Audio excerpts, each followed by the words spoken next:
Hello friends, मैं Ranjit GS आज तक में आपका स्वागत करता हूं। दोस्तों 17वीं बीपीएससी, ठीक है, 17वीं बीपीएससी का एग्ज़ाम कब होगा? क्योंकि आप लोग को मालूम है कि इसका एग्ज़ाम 30 सितंबर को होना था, ठीक है, लेकिन नोटिफिकेशन ही अभी तक नहीं हुआ, तो फिर 30 सितंबर को एग्ज़ाम कैसे होगा? तो क्या है नया अपडेट, ठीक है, क्या है नया अपडेट 17वीं बीपीएससी का? और अभी से क्योंकि आप लोग को मालूम है कि 17वीं बीपीएससी की वैकेंसी आएगी, नोटिफिकेशन आएगी, तो हमें फॉर्म भरना ही भरना है। तो फॉर्म भरना है तो इसके लिए तो हमको पहले से तैयार रहना होगा ना। पहले से तैयार रहने के लिए हमें कौन कौन से डॉक्यूमेंट्स की ज़रूरत होगी, वो डॉक्यूमेंट्स कौन कौन से होंगे, इन सभी डॉक्यूमेंट्स का हम लोग चर्चा करेंगे कि भाई हमें कौन कौन से डॉक्यूमेंट्स चाहिए फॉर्म भरने के लिए, और ये अपडेट क्या है इसके बारे में हम लोग पूरे विस्तार से जानेंगे। काफ़ी महत्वपूर्ण वीडियो होगा, वीडियो को अंत तक देखें। अगर हमारे चैनल पर नए हैं तो इसे सब्सक्राइब कर लें और बेल आइकन का बटन जरूर दबाएं ताकि आने वाले वीडियो का नोटिफिकेशन आपको सबसे पहले मिल सके, ठीक है।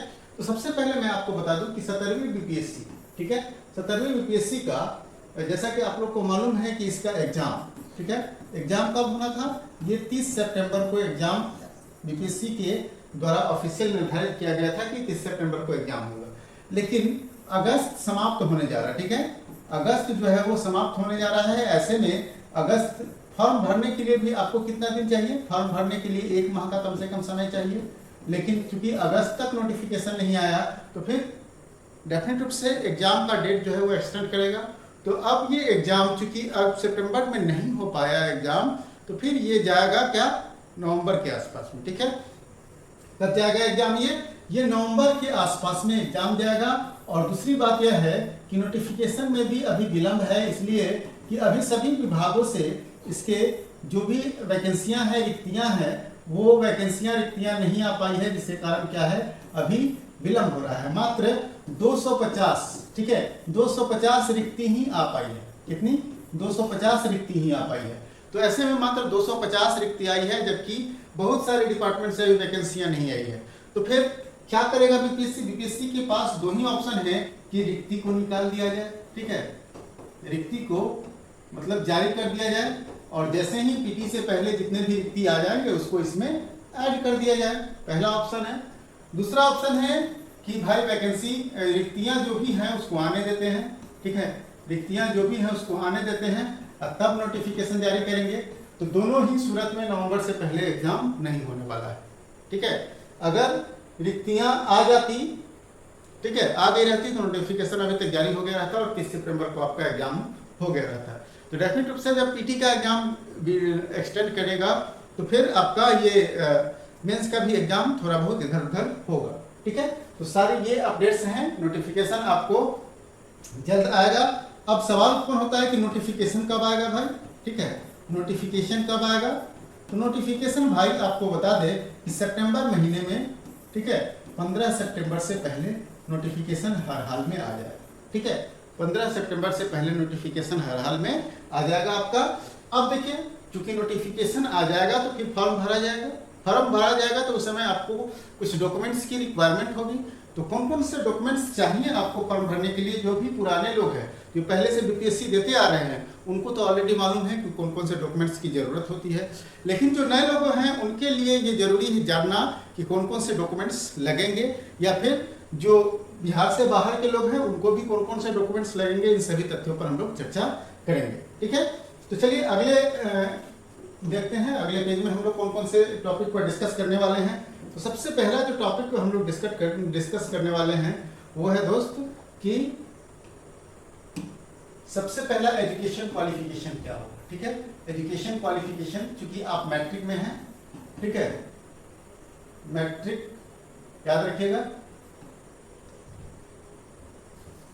पहला जो है आपको एजुकेशन क्वालिफिकेशन की जरूरत होगी। दूसरा, आपको अगर आप रिजर्वेशन के लिए दे रहे हैं, रिजर्वेशन के बारे में बता रहे हैं, तो रिजर्वेशन के लिए अगर आप डिजेबिलिटीज है तो उसके लिए भी डॉक्यूमेंट की जरूरत होगी, और अदर डॉक्यूमेंट में क्या क्या जरूरत होगी ये सभी चर्चाएं हम लोग करेंगे। तो सबसे पहले हम लोग देखिए दोस्तों क्या चर्चा करते हैं, एजुकेशन क्वालिफिकेशन। एजुकेशन क्वालिफिकेशन में आपको सबसे पहले याद रखिए मैट्रिक का, ठीक है, मैट्रिक का आपके पास सर्टिफिकेट सबके पास रहता है, ठीक है, सबके पास ये रहता है। इसके बारे में कुछ कहना नहीं है क्योंकि इसका क्वालिफिकेशन ही क्या होता है, ग्रेजुएशन है, तो ये तो लगेगा ही लगेगा। तो मैट्रिक का इसलिए लिया जाता है ताकि उसमें डेट ऑफ बर्थ का आइडेंटिटी वही होता है। इसके अलावा आपको ग्रेजुएशन का सर्टिफिकेट चाहिए।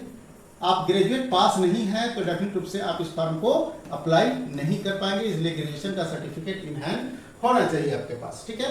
तो एजुकेशन क्वालिफिकेशन में मिनिमम ग्रेजुएशन, अगर ग्रेजुएशन से अधिक है तो भी चलेगा, लेकिन मिनिमम आपको ग्रेजुएशन की सर्टिफिकेट तक चाहिए, ठीक है।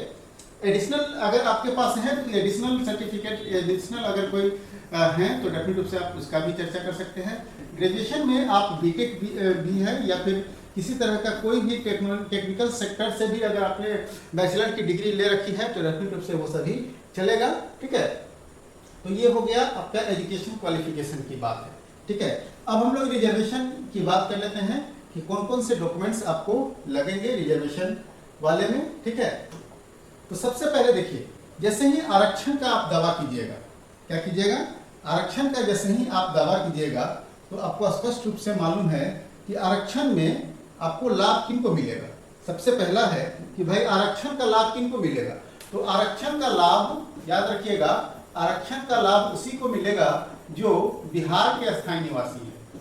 क्या है, बिहार के स्थायी निवासी हैं, उन्हीं को आरक्षण का लाभ मिलेगा, ठीक है। तो याद रखिएगा, जो बिहार के स्थायी निवासी हैं उन्हीं को आरक्षण का लाभ मिलेगा। बाकी अदर स्टेट्स के जो भी कैंडिडेट्स होंगे वो जनरल कैटेगरी में फाइट करेंगे, ठीक है। तो बिहार के कैंडिडेट होंगे उनको देना होगा।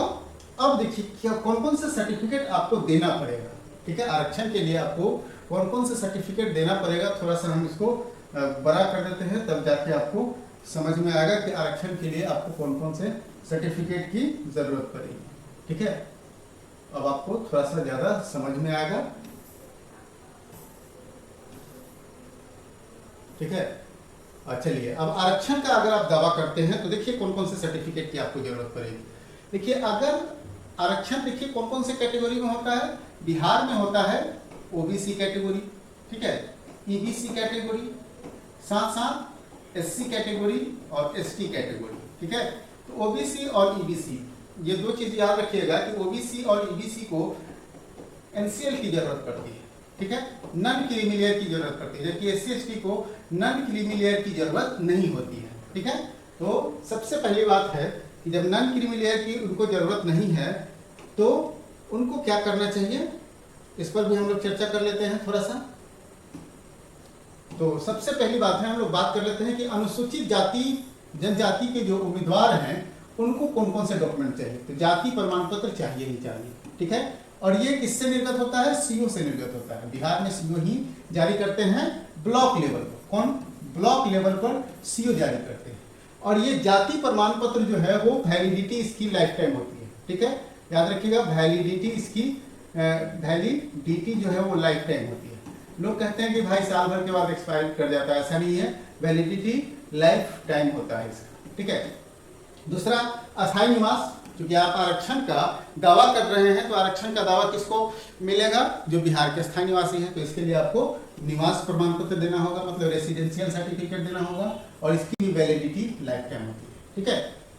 लेकिन अगर आप पिछड़ा वर्ग, ठीक है, याद रखिएगा, अगर आप पिछड़ा वर्ग या अत्यंत पिछड़ा वर्ग के उम्मीदवार हैं तो आपको क्रीमी लेयर सहित सर्टिफिकेट जमा करना होगा, ठीक है। अब क्रीमी लेयर सहित सर्टिफिकेट कैसे जमा होगा भाई, तो ये अंचल से निर्गत होना चाहिए। राज्य सरकार के द्वारा अधिसूचित अंचलाधिकारी ही निर्गत करते हैं, ठीक है। तो अंचल से निर्गत ये चाहिए। तो सबसे पहला बात है कि एनसीएल कौन बनाएगा, ठीक है, एनसीएल बनाता है सीओ ब्लॉक लेवल पर। अब देखिए, एनसीएल बनाने के लिए आपको आय प्रमाण पत्र की जरूरत होती है, क्योंकि एनसीएल आय पर निर्भर है, ठीक है, आय प्रमाण पत्र। और आय जो है वो एक वित्तीय वर्ष के लिए ही वैलिड होता है, ठीक है। कितने दिन के लिए, एक वित्तीय वर्ष के लिए ही वैलिड होता है। एक वित्तीय वर्ष के बाद आपकी आय चेंज हो जाती है। जब एक वित्तीय वर्ष के लिए जब आपकी आय चेंज हो जा रही है तो याद रखिए एनसीएल की वैलिडिटी कितनी होगी, एनसीएल की वैलिडिटी मात्र एक वित्तीय वर्ष ही होगी, ठीक है। याद रखिएगा, एक वित्तीय वर्ष ही इसकी वैलिडिटी होगी। इसकी एनसीएल की वैलिडिटी मात्र एक वित्तीय वर्ष ही होगी, ठीक है। यहां तक क्लियर हो गया। तो एनसीएल किनको चाहिए, एनसीएल चाहिए किसको किसको, बीसी कैटेगरी के स्टूडेंट, ओबीसी कैटेगरी और ईबीसी कैटेगरी के जो स्टूडेंट होंगे इनको एनसीएल की जरूरत पड़ेगी। और एनसीएल की वैलिडिटी चूंकि एक वित्तीय वर्ष की होती है, तो एक वित्तीय वर्ष अगर आपका पुराना है NCL, तो आप डेफिनेट रूप से उसको आज ही अप्लाई कर दीजिए, बनवा लीजिए, ताकि आपका जो वैलिडिटी है वो NCL की वैलिडिटी बरकरार रहे। ठीक है। अब देखिए, महिलाओं के लिए आरक्षण का अगर दावा करती हैं महिलाएं, तो विवाहित महिलाएं का जाति प्रमाण पत्र और क्रीमी लेयर सहित रहित प्रमाण पत्र जो होता है वो पिता के नाम एवं पता पर निर्गत होना चाहिए। चाहे वो महिला की शादी किसी दूसरे स्टेट में हो गया हो या कहीं भी हो गया हो। ठीक है। वो महिला अपने अगर बिहार में आरक्षण का दावा करेगी तो उनको बिहार के जो उनके पिता के नाम का जातीय आवासीय आय बनाकर देना पड़ेगा। ठीक है।